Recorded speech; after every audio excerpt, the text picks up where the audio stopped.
Hello friends, welcome to the channel How to Discover. In this short video, I am going to tell you how to make a WhatsApp account. First of all, you have to go to the WhatsApp and click on the agree and continue button. Now you have to put your phone number there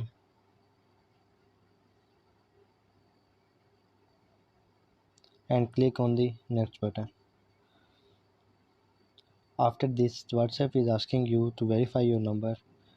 You have to click on OK. Now WhatsApp is asking you whether you would like to get a code by call or by SMS.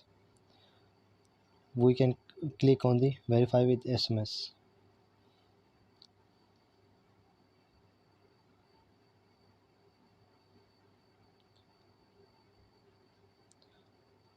The WhatsApp will automatically verify your account.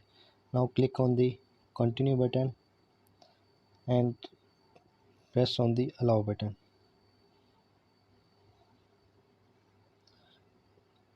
Now you have to put your name there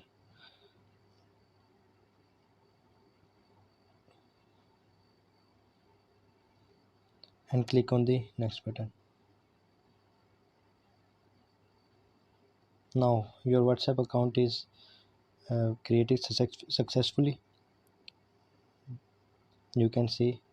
I hope you like the video. Don't forget to like my video and subscribe my channel. Thank you.